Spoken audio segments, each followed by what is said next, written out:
أعوذ بالله من الشيطان الرجيم. بسم الله الرحمن الرحيم.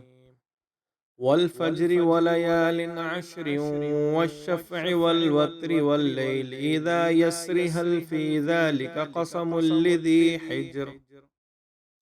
ألم تر كيف فعل ربك بعاد إرم ذات العماد التي لم يخلق مثلها في البلاد. وثمود الذين جابوا الصخر بالواد وفرعون ذي الأوتاد الذين طغوا في البلاد فأكثروا فيها الفساد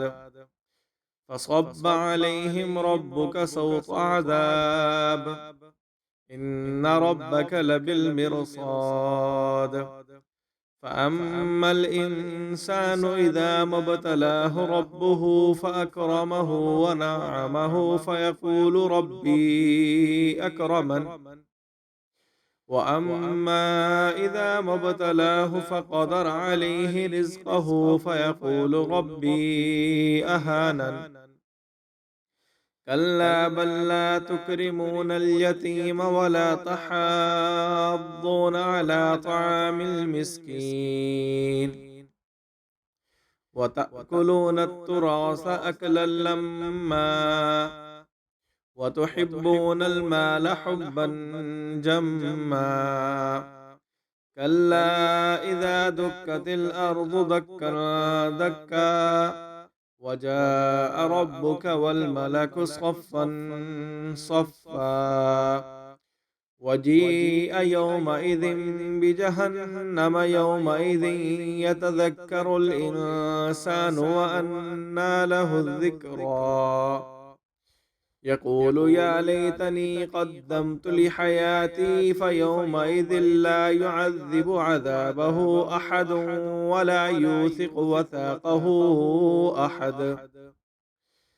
يا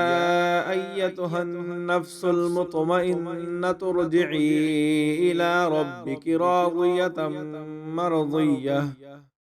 فادخلي في عبادي وادخلی جنتی۔ شروع کرتا ہوں اللہ تعالیٰ کے نام سے جو بڑا مہربان نہایت رحم کرنے والا ہے۔ قسم ہے فجر کی اور 10 راتوں کی اور جفت اور طاق کی، اور رات کی جب وہ گزر جائے،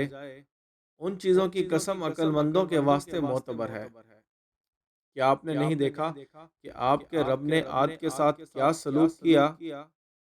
جو نسل ارم سے ستون والے تھے، کہ ان جیسا شہروں میں پیدا نہیں کیا گیا، اور سمود کے ساتھ جنہوں نے پتھروں کو وادی میں تراشا تھا، اور فرعون میخوں والوں کے ساتھ ان سب نے ملک میں سرکشی کی، پھر انہوں نے بہت فساد پھیلایا، پھر ان پر تیرے رب نے عذاب کا کوڑا پھینکا۔ بے شک آپ کا رب طاق میں ہے۔ لیکن انسان تو ایسا ہے کہ جب اسے اس کا رب آزماتا ہے، پھر اسے عزت اور نعمت دیتا ہے تو کہتا ہے کہ میرے رب نے مجھے عزت بخشی ہے، لیکن جب اسے آزماتا ہے پھر اس پر اس کی روزی تنگ کرتا ہے تو کہتا ہے میرے رب نے مجھے ذلیل کر دیا۔ ہرگز نہیں، بلکہ تم یتیم کی عزت نہیں کرتے اور نہ مسکین کو کھانا کھلانے کی ترغیب دیتے ہو، اور میت کا ترکہ سب سمیٹ کر کھا جاتے ہو، اور مال سے بہت زیادہ محبت رکھتے ہو۔ ہرگز نہیں، جیسا تم سمجھتے ہو، جب زمین کوٹ کوٹ کر ریزہ ریزہ کر دی جائے گی اور آپ کے رب کا تخت آ جائے گا اور فرشتے بھی صف بستہ چلے آئیں گے، اور اس دن دوزخ لائی جائے گی، اس دن انسان سمجھے گا، اور اس وقت اس کو سمجھنا کیا فائدہ دے گا؟ کہے گا اے کاش میں اپنی زندگی کے لیے کچھ آگے بھیجتا، بس اس دن اس کا سا عذاب کوئی بھی نہ دے گا، اور نہ اس کے جکڑنے کے برابر کوئی جکڑنے والا ہوگا۔ ارشاد ہوگا اے اطمینان والی روح، اپنے رب کی طرف لوٹ چل، تو اس سے راضی، وہ تجھ سے راضی، بس میرے بندوں میں شامل ہو اور میری جنت میں داخل ہو۔